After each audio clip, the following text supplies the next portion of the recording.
Hey, yo, you. What's up? What's up? What's up? 3 o'clock a.m. I just finished sending out some information. Let me pull out this garage real fast. It's 3 a.m. I'm on my way to the gym right now. No, I am not a gym rat, whatever that means. I just like the results that I'm getting. This weekend church, I got ready and I went in my closet because Sunday was throwback Sunday, so everybody was wearing suits and all that other crazy stuff. And went in my closet and it was hilarious. I must have pulled out about 15 pairs of slacks and none of them fit. They were all super big, super huge. So I was super proud of myself. But now I gotta go buy clothes. I can't run around gym clothes all day long. Well, you know what? I can do whatever I want. How about that? I was in church yesterday. I'll tell you something. My wife and me have decided to become a little bit more a part of what's going on in our church. And they gave us out this little piece of paper, and it had all the different programs that the church was involved in, and we had the ability to pick what we wanted to be involved with, right? So I picked prison ministry. I had no idea that they had something like that, and that was calling me. If I could touch one person like I was touched by Pastor Frank back in 1990, 94, 95, then I'd love to be that same blessing to somebody else. My wife decided to sign up for children's ministry. So she goes in another room where the kids are at, and she helps out with them. So I was sitting in church by myself, and that was a little odd considering I usually have, family in there sitting next to me. But as long as I'm in the presence of God, I'm always really good.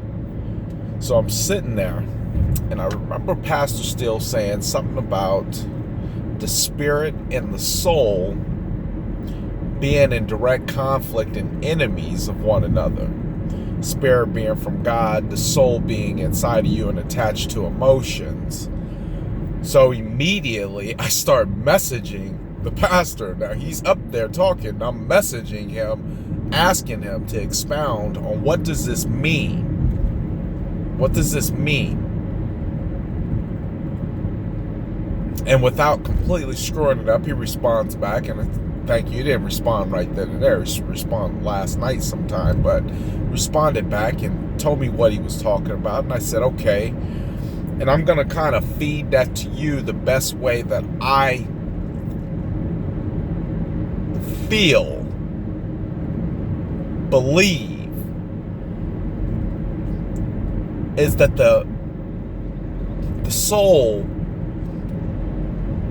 is grieving with emotion. Soul is grieving over somebody hurt you. The soul is grieving over somebody who's done something to you.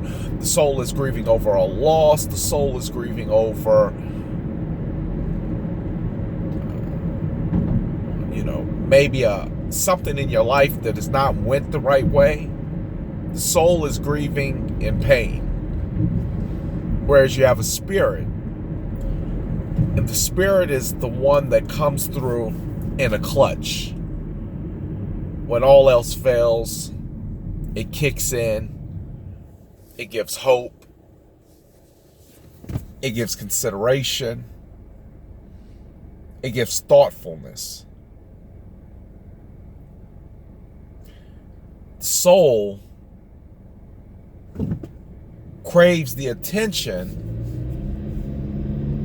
of maybe someone who is not worthy of the person that you are.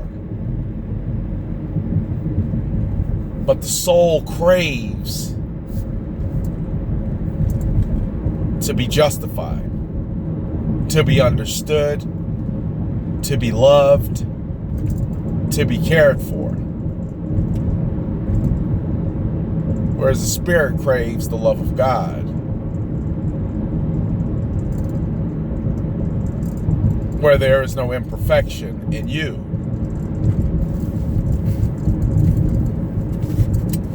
Simply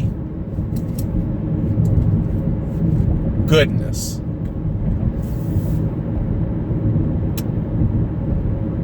And I was sitting there, I couldn't help but think how there's been a war going on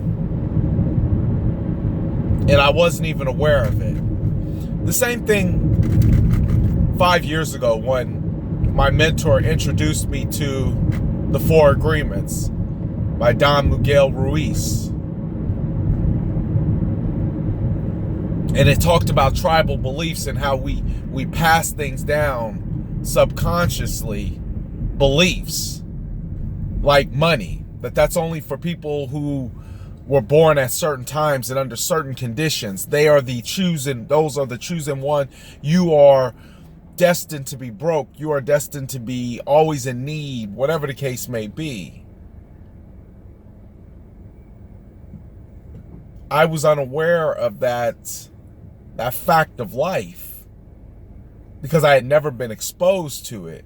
So you have no idea that some of the things you're carrying around with you secretly are beliefs that were handed down to you. So when I hear that there's a spiritual situation going on that's in direct conflict with the soul, and I'm in the middle of this battle that I have no business being in. You know, I talked to my wife this weekend, and I said, there's certain things I can't do anymore. The conflict, they pull at me too hard. They pull at me too hard, whereas when I just don't do it at all, I feel so much better versus trying to force myself to do it, whether it be around somebody I don't want to be around. I just can't do it. I can't do it. And to try to force myself to do it because it looks like that's what everybody's doing is the wrong way to go about things too. So if one thing I had to impart to you is get aware of what it is that's going on inside of you. Get aware of what it is that you're fighting. Get aware of why it is that you're questioning certain beliefs, certain things, that something else inside of you is conflict. If there's conflict, then there's question, then it needs to probably be addressed and it needs to be looked at and it needs to be resolved. Now, I sent out a message on Facebook,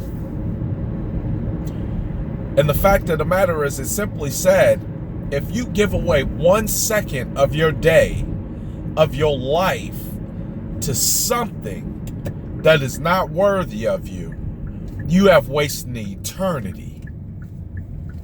Be mindful of what it is that you're giving into, and be mindful of the wars going on around you. You might find that you're fighting something that you have no business being in whatsoever.